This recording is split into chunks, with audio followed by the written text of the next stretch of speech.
There we go. All right, Carly, do you have the video queued up to welcome everyone? Thank you all for being here today. We're so excited to hear from Dr. Bonnie Goodwin and John Bracken and their discussion about the positive impacts that additional adoption training has had on their practice. I'm going to share a quick video with you.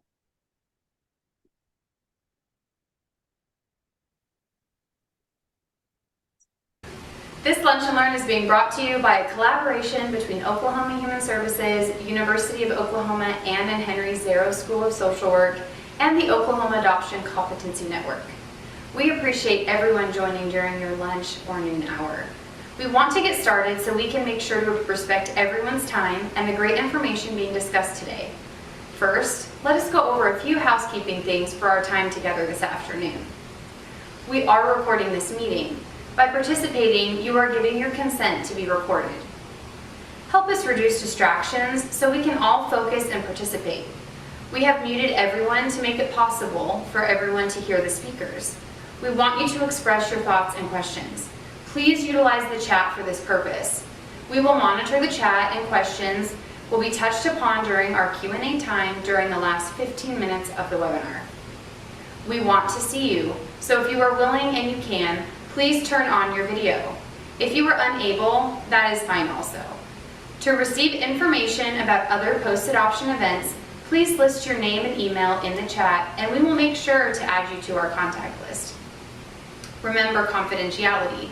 It is vital that we protect confidential information, so we will not share specifics like names or details about adoption cases, adults, or children. If you are a foster parent attending this training, you will receive 1 hour of training credits towards the 12 hours of in-service training that you need each year. These trainings are not yet available as CEU credits for professionals. However, you may submit this certificate to your agency and request training credit per your agency's policies. Please indicate in the chat if you would like to receive a certificate of attendance and participation. Thank you again for being with us today, and we hope you enjoy this presentation. All right. Thank you. Thank you, Carly. Welcome, everyone. I am super excited. Hello, John. I'm glad you're here. Hello there. Good to be here. Welcome. I had challenges joining. We don't use Zoom a lot in the department, so I got here. I'm so glad you're here because today John and I are going to have a fun conversation. I'm going to start with just a quick overview and summary of what adoption competent mental health is for our professionals. Specifically today, we'll be talking about mental health professionals because I am an LCSW and John is on our mental health consultant team. And what are your credentials, John? I'm an LPC. LPC, so a licensed professional counselor. Fantastic. So John and I, after we do a quick overview of adoption competent mental health, then we will be having a good conversation about the impact on our practice, how the trainings that I'll share with you, how they've impacted and changed the way that we approach practice in mental health. And also for all of you who are parents on here with us, I really am excited for you to be a part of this conversation as well, to hear that this exists, that adoption competency, the trainings available in Oklahoma for providers who are serving you and your children. These trainings are free and available. So something we'll talk a little bit also about how you, what questions you can ask providers that you're seeking if they understand adoption to a deep degree, and also be able to share with them that there's some trainings available if they would like more information. So to start off, I am going to share just a brief video that, well, let me give a little background. Adoption competent mental health is something that was identified by in the research and post-adoption support with adoptive parents and adoptees. what it is it's found to be one of the greatest unmet needs of this population. So adoptive families also, as we have developed understanding and definition and training around what competency areas need to be understood to serve our adopted kiddos, it actually has had quite a bit of expansion into foster care as well. So foster care and adoption. And you'll hear a little bit of mention of that in this quick video that I'll share with you. But the definition of what does it mean to be adoption competent? What are the things that need to be known by professionals and mental health professionals who are serving the foster and adopted kiddos? That has really gone through quite a process of experts and those with lived experience across the nation to give their input of what is it that needs to be understood to a deeper degree. I think the things that are pretty obvious that we have a good understanding that is important to have good awareness and also strategies of how to work with are trauma, the impact of trauma and loss, but also some of the complexities of loss within adoption and foster care, ambiguous loss, layers of loss, how the grieving process is played out in a child's life as they're growing up and also into adulthood. Another aspect of competency is understanding attachment, the breaking, the wounding of attached relationships, and then also some strategies to help build new attachment, meaningful relationships. Another piece is the cultural differences. So specific some to our transracially adopted adoptees, but then also when I've talked to adoptees, they share even just how one home is different than another home. There's layers to culture as well. So a lot of adoptees that I've spoken with over time have shared with me that when they first move into the home that is their new foster home or their new adoptive home, they feel a sense of culture shock. So because it's a different way of doing life in that home. So how does that impact our adoptees? How can adoptive parents understand that, foster parents understand that, and support kids in that whole process? And there's a whole lot more. So those are kind of our top 4 that we often talk about. But adoption competency is having a good understanding of those things, but then also, again, strategies and tools of how to support families in all of those processes. So let me play this video for you that will kind of give a little bit more background specifically to one of the trainings that has been developed. Hold on one second. There it is.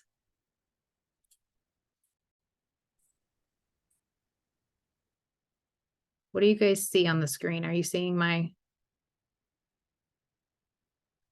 are you seeing the National Adoption Competency Training?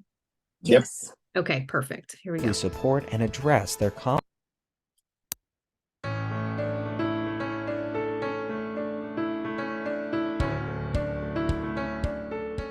Research tells us that adoptive families access mental health services at 3 times the rate of families formed by birth.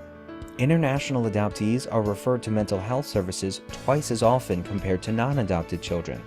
The American Academy of Pediatrics Healthy Foster Care American Initiative identifies mental and behavioral health as the greatest unmet health need for children and teens in foster care. Yet few mental health professionals receive graduate school training that specifically addresses the challenges and complex needs that many of these families have.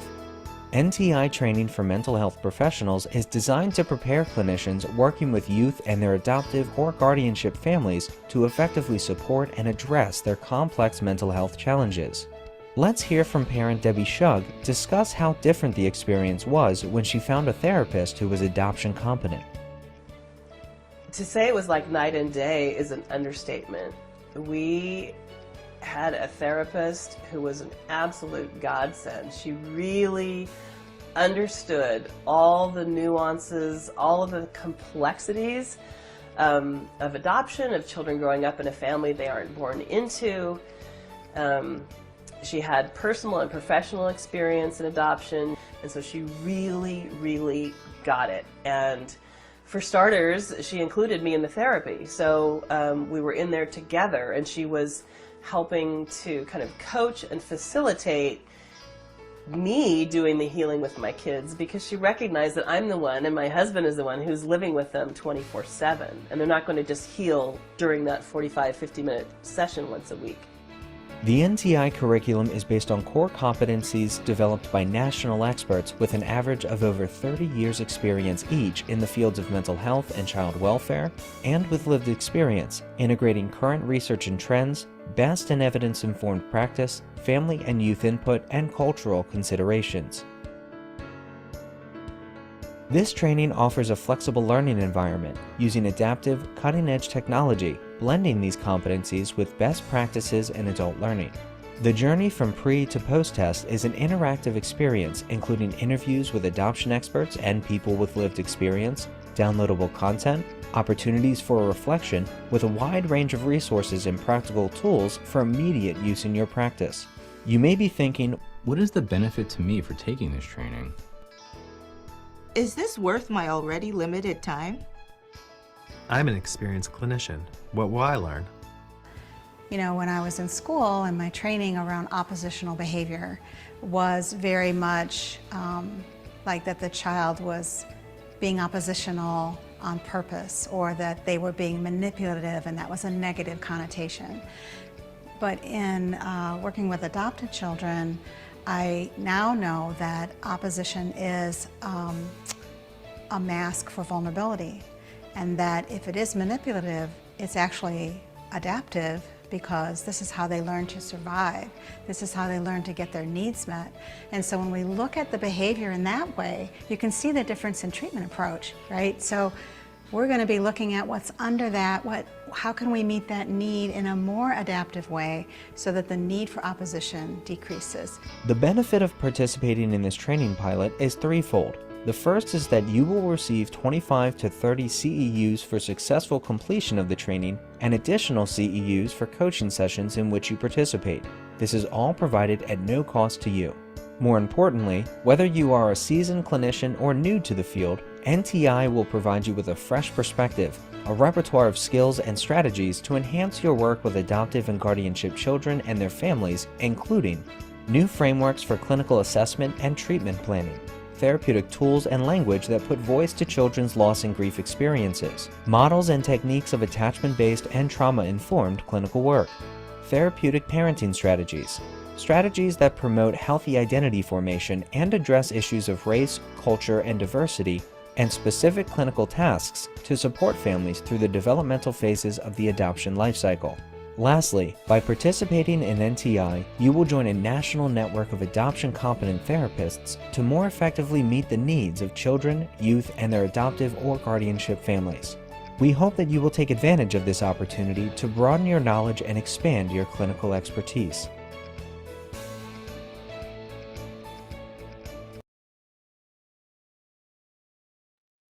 Okay, so NTI is one of the trainings that you saw, is free. It was developed by a federal initiative about 7 years ago, and it is still available through adoptionsupport.org.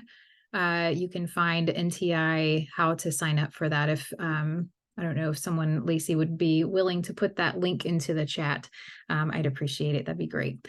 So it is a wonderful training, and it is something that I have, to tell a little bit about where I've been. I have been doing social work with children and families for over 20 years, and have done specific clinical work with foster and adoptive population for about 6 of the years of those before I went back to school and began working at the University of Oklahoma. And so I learned about all of this in my own journey to try to understand what are the things that I need to know and how can I build a team that is very specialized and understanding some of the complexities and unique characteristics of serving our foster and adopt population. And so it was right around the exact time where this training was being developed and unleashed out into the United States for professionals of child welfare and mental health to be able to access the training. So I'm grateful for the timing of being able to dig in and learn as this was being developed and piloted. And the significant impact, I think, I have felt is how it just continues to the complexity. I've been doing and learning and teaching and training in adoption competent mental health now for 7 to 8 years. And it's just, to me, I'm learning that it's a really important framework and understanding. And let me show this slide.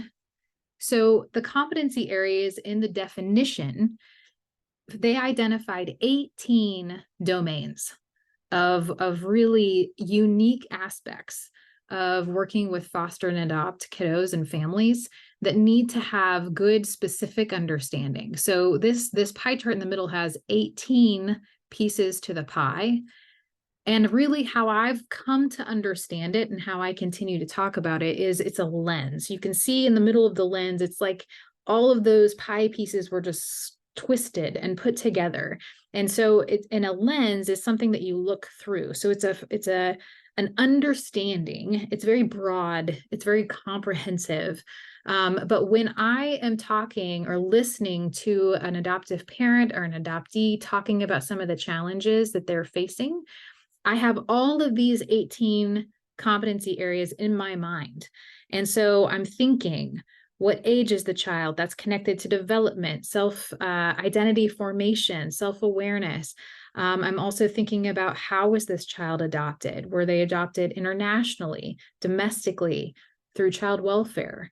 Was it a transracial adoption, right? So you've got so many questions and perspectives in your mind when you're listening at intake. So I think that's one of the most significant impacts for me is how learning all of these concepts and this framework has really guided my perception whenever I am first starting to listen to what a family and a child are starting to express about how they are, what they're dealing with.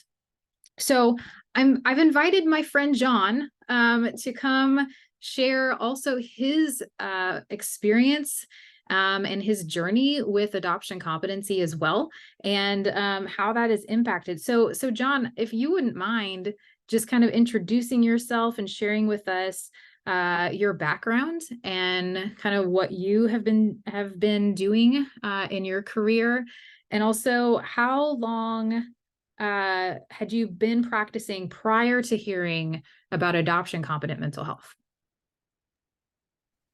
Thanks so much, Dr. Goodwin. So it's a pleasure to be with you guys today. Maybe you can't see, but I've got a lot of gray hair, so I've been in the field for quite a while. But my journey has wandered around some. I did start out in mental health, actually at Red Rock Mental Health Center way back when it was just this tiny little organization at a graduate school. And so, and to give you some perspective as to how long the journey's been, when I came out of school, I don't even think attachment theory was a thing. I think there was some beginning discussions around it, but then even systems therapy, the people I learned about was Virginia Satir and Jay Haley and some of the grandfathers of family systems work. So the point being that a lot of the work that's happened has occurred really, as you suggested, Bonnie, a lot of this stuff is fairly new, really new. Yep. Around even attachment, when we look at attachment and how far that's come. So, and then brain science and how trauma affects the brain. So anyway, I was in mental health for a while, and then I ended up in, believe it or not, with the Department of Corrections, mainly because I'd just gotten married and had a couple kids, and they doubled my salary. So it's like, okay, we'll try that. And so during my journey with them, I kept my license, but I got out of direct work with clients. So, and then spent some time with a few youth services. My heart has always been working with youth.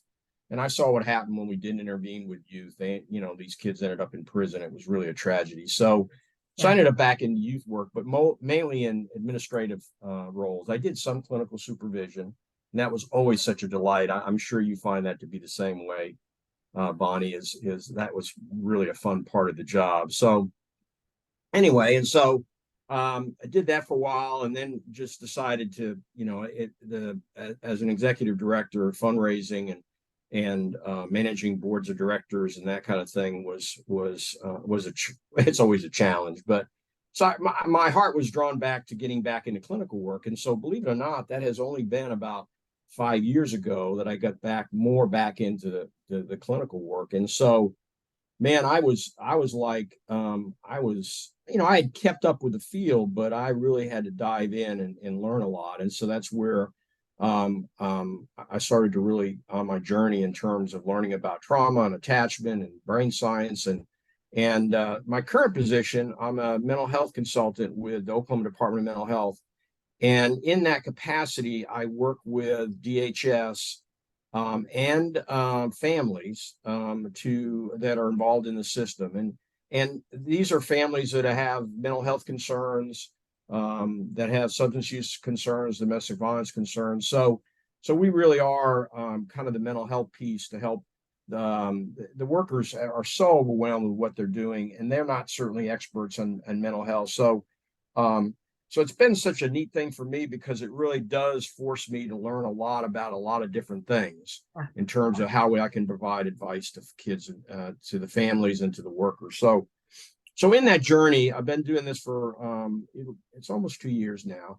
My supervisor had, I think, connected with you, Bonnie, in terms of the whole work around adoption. So in my work, I was seeing. I was part of what they call adoption disclosure meetings, which, if we have some adoptive families on this Zoom, that's the meeting you have with DHS when you're first considering adopting a child.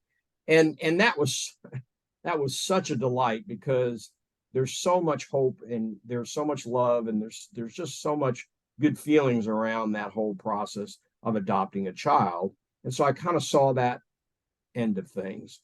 But unfortunately, I also was exposed to situations where the adoption was really beginning to fall apart, and these families were in crisis. They were really considering giving up on the child, and maybe that's too strong a word, but their experience had been really not good, and they were really desperate. And so on the other end of the continuum was families that were really kind of falling apart. And so it was curious to me, what happened? How did the train get off the track? What kind of services had they accessed? What could we do to really impact this and to help foster families and adoptive families? So when Fallon said, would you guys like to go through this training, man, I jumped on that train, because I thought, I really need to know more. I'd like to think I was a little bit, educated regarding adoption, but I think I also had this notion that adoption is not that much different than growing up in a family of origin, and that the children have happy feelings, and this whole concept that love's enough, and that getting a child in a stable family, a loving family, was enough to heal wounds. It certainly helps, no question about that. But there's so much dynamics around what's going on with that family, and with that child, that I just it just seemed to me that I had a whole lot to learn, and found out that I really did. So I went through the NTI training, and had the pleasure of really getting to work with Dr. Goodwin. And I don't know, she wouldn't say this, but I'll say it. I think as a state, we are kind of leading the nation in terms of adoption, and really digging into the subject, and really wanting to know more. And Bonnie has led those efforts. This whole Adoption Competency Network, and drawing people in, professionals and adoptive families and foster families. This is cutting edge stuff. So you guys are right at the forefront. So I had the pleasure of going through that training, and consulting and with Dr. Goodwin, and spending time with her, and discussing what we were learning. So So I certainly would, for any clinicians on the line here, I think the training is invaluable. It is a commitment. I need to tell you that it is a commitment, both from the standpoint of going through the training, but I also think what's important is that you get the consultation that you would need. So anyway, so those are my thoughts, Monty, to kind of answer your Yeah. question, my journey. Thank you, John. Yes, gosh, there's so many things that you said.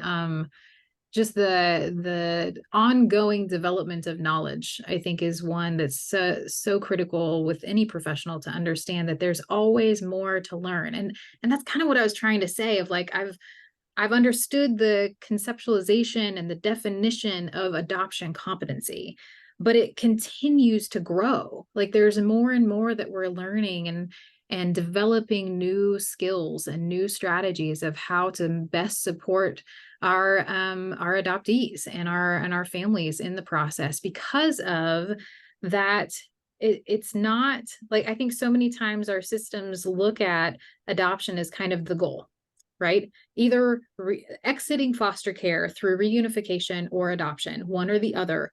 The child is now in permanency, in a permanent home. And so, yay, we've accomplished. But there's a lot that happens in the meantime, right? For me, it's really the beginning of the journey from there. And there's beautiful, wonderful things that happen. And then there's some challenging things. And because of what we've understood about the impact of trauma, the impact of loss, what does it mean to grow up with all of this story as a part of your journey and who you are? So there's just so many aspects that we're still continuing to learn about. So I'm glad you mentioned the Oklahoma Adoption Competency Network, which is a part of what these lunch and learns are about. And that's the goal, is to be able to connect people together as we continue, both professionals being able to have this community where you can consult and have support. And when you come to this place where you're like, I don't know what else to do, what other resources do we have out there?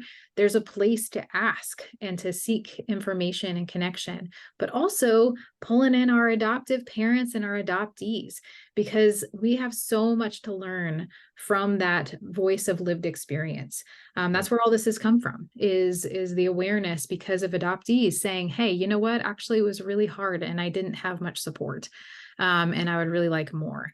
So that is the heart and the goal behind these lunch and learns and the network that we are building over time.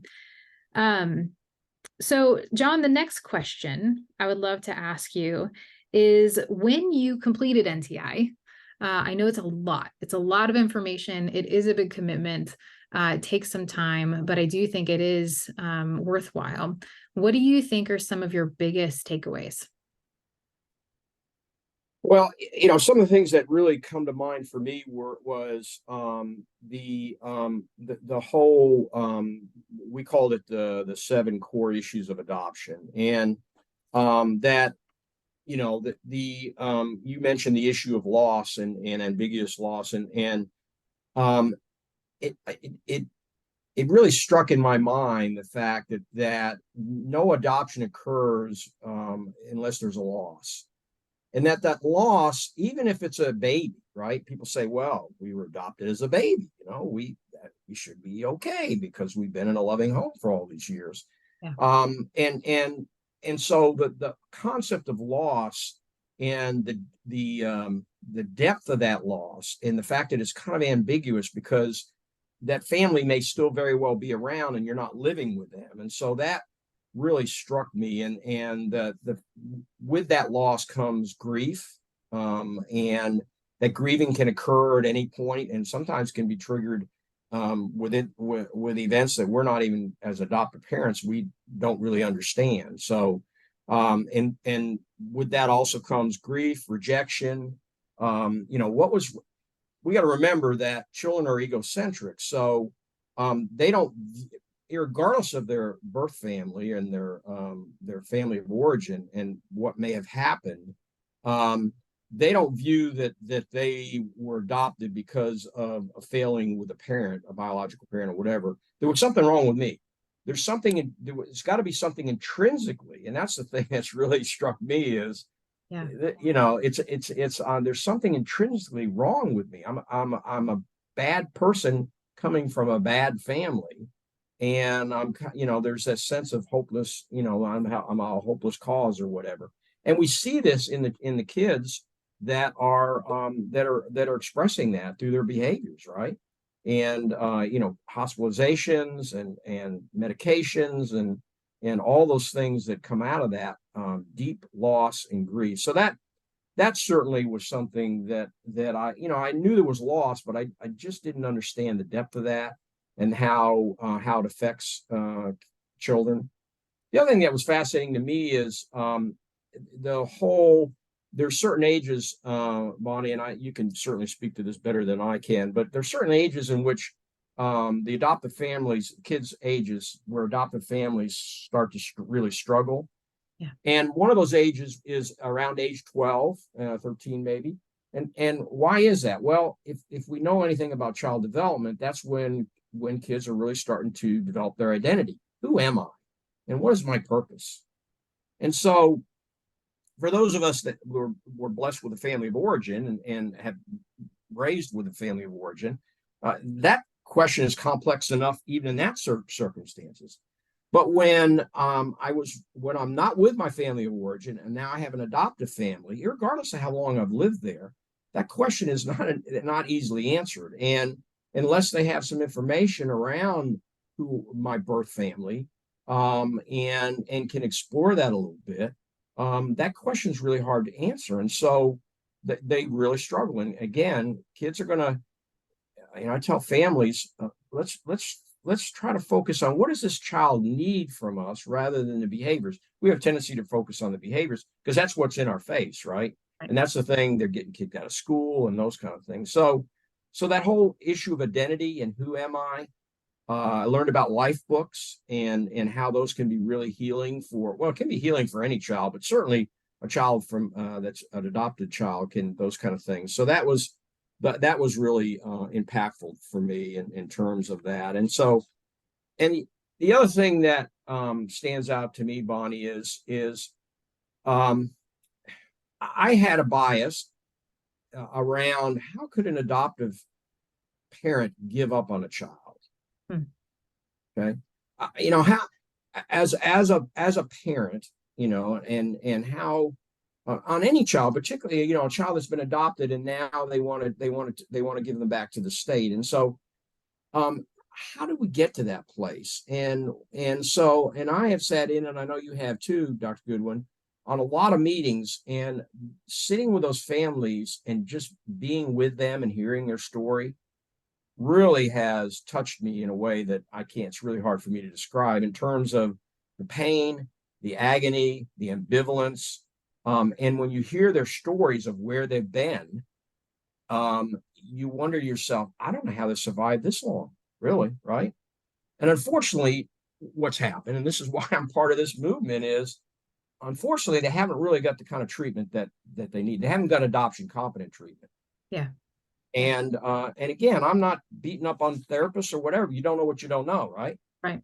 And so if you're seeing an adoptive kid as a therapist and you're not even talking about the adoption, that's a problem. You know? Right. And we know therapists that have done that because they don't know. I mean, again, we have some thoughts about adoption that are antiquated. So anyway, Bonnie, those are some things that, I mean, there's a whole lot I could go on and on about what I learned, but those are some things that stood out to me. Yeah. So good, John. Thank you.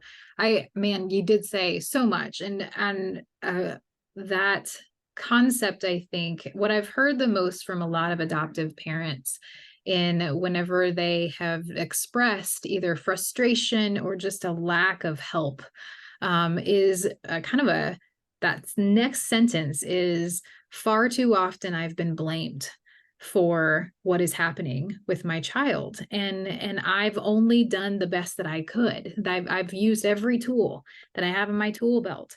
And really it's a different thing when you start listening to the specifics of what has been tried, what have they, and then also when you start hearing feedback from other professionals that say things like, well, I think it's best for you to give the child back to the state, because then they'll be able to access services that you don't have access to, which is not necessarily the truth, right?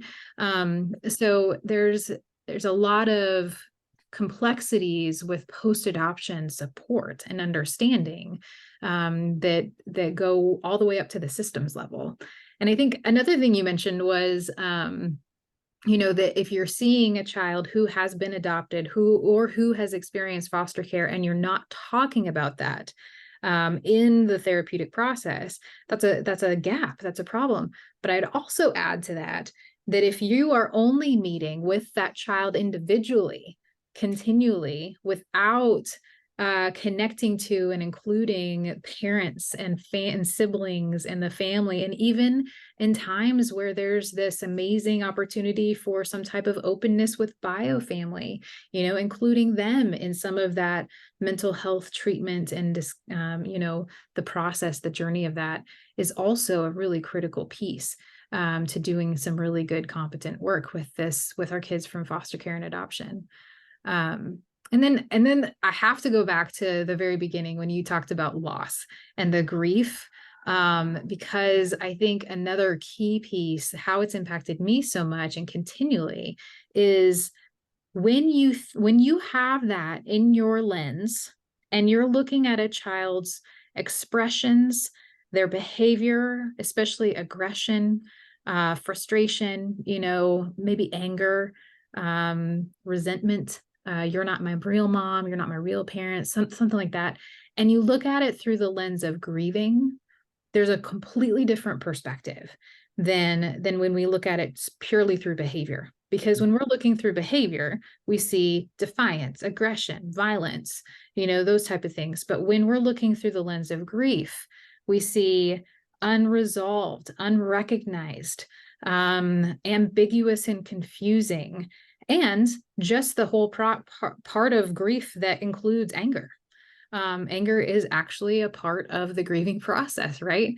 And in fact, so many of the kids that I talk to, adoptees, don't even express anger. They say, I feel rage. And to me, the difference between anger and rage is confusion and maybe fear underneath all of that connects with all the other aspects of a traumatic history. Right.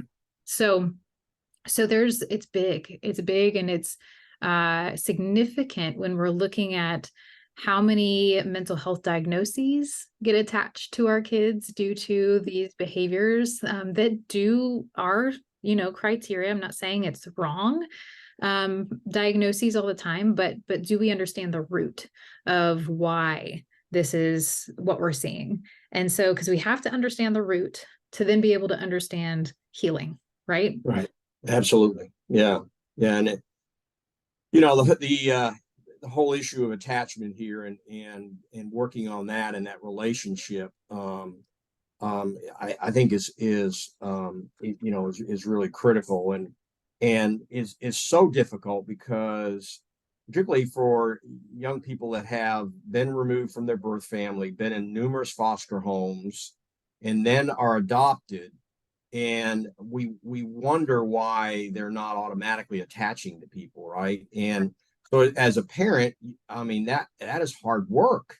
And in terms of really trying to understand their experience and why would a young person attach to us, even if we've adopted them? They've been hurt so many times. And so, I think we have to come to the realization that is just a real challenge, and will probably be a challenge throughout the relationship. But if we don't talk about it and deal with it and try to do some healing, we're missing the boat. Yeah. Thank you. So you've mentioned a lot of things, and this question might feel a little redundant, but I'm going to go ahead and throw it out there to see if you have any different thoughts. But why do you feel that doing a training, and you even mentioned like there's some consulting coaching that I do with different groups of mental health professionals going through the training. Why do you think that's important? Well, I think, again, I've shared some of my some of my biases coming into the whole process. And I think as therapists, we really have to know. I mean, it is hard when kids are dysregulated and having some real challenges to look beyond that and see the hurt child in there and not focus so much on the behavior. So, Yeah. and then viewing parents as you hit the nail on the head, that somehow in those meetings where the things are not going well, that somehow you're a bad parent and this is a bad kid. Now, we don't say that, right? But as a parent, sometimes we might feel that way. And we've really got to work on that. And I think we have to, and the only way I know to do that is to be present and to listen and to try to understand what that experience might be like. And so this training really helped me to take a step back and not only focus on what's going on here dynamically, but what's going on with me. When I'm working with these families, what things are being set off with me, and that is, to me, is really critical, is the self-awareness piece. So yeah, totally. Yeah, I think self-awareness is probably one of the biggest keys. Even awareness of the language that we use when we're talking about, like you said, bad kids, bad parents, but also some of the things that are a little more mercurial, like real parents, or put up for adoption or given up for adoption, right? Like even the words that we use and the impact of how those words feel to an adopted person. When you have conceptualized that as a part of your identity and who you are, given up is a different kind of connotation than being placed for, right. Just the language matters. Absolutely. Yeah. Being put up for adoption is actually, this is something I think is so important for people to understand, that goes all the way back. One of those domains, those 18 domains, is understanding the history of adoption and in the US as well as the world, because we've done this type of thing for a long time and we've not always done it well. In fact, we did it quite awful in the past, and put up for adoption is connected to some of those things that we used to do back to colonial days, when there was children in the large urban areas that did not have, maybe parents were working constantly, so they were running the streets, so they didn't have constant supervision, or parents were not there because of early death or war, something like that. And so children were loaded up on trains and shipped across the continent. It's called the orphan trains, and then were put up on train platforms or put up on stages for parents, potential adoptive parents, to make decisions, like bidding almost on which children they were going to take.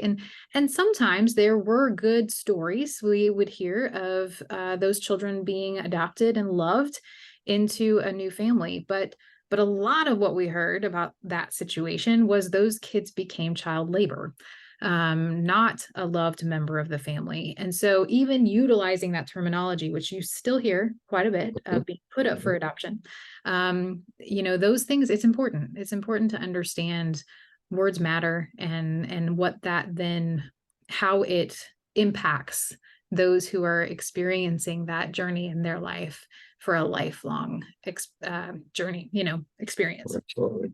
You bet. So, John, thank you so much. We are actually at about till a quarter till.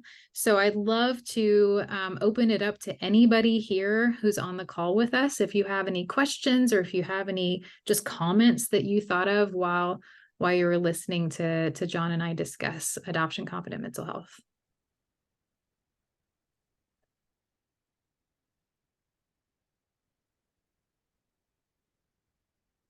I do see that, I don't know if it's Jean or Jeannie, but you mentioned on chat that you would love more training, specifically kids with adopting kids with mental health issues.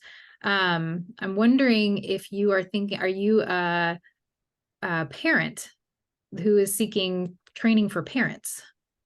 If you're still on here, yeah, there you are.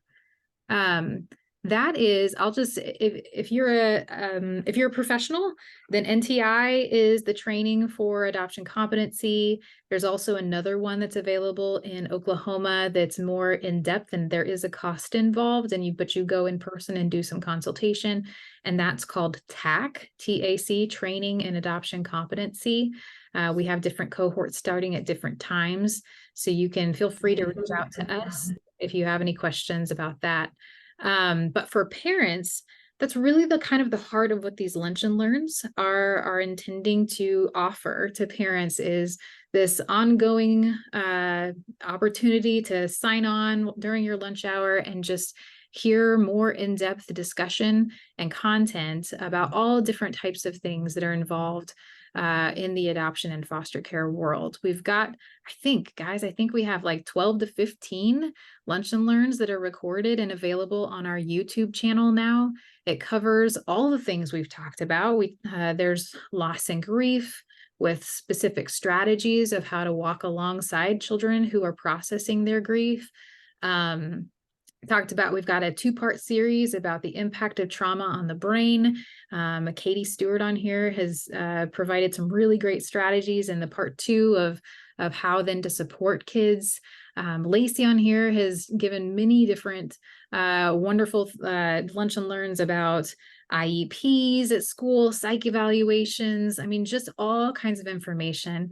We do have one too that talks, Dr. Sarah Coffey, who is a clinical psychiatrist on our clinical team here at Child Welfare in Oklahoma, who gave a presentation about medication management. So dealing with some of those psychotropic medications, understanding the goal and kind of how a psychiatrist thinks through what medications would be helpful, and also how to manage those. So there's a whole host of information on Lunch and Learns. And I see, Lacey, thank you, put the YouTube link to subscribe to our YouTube channel right there in the chat.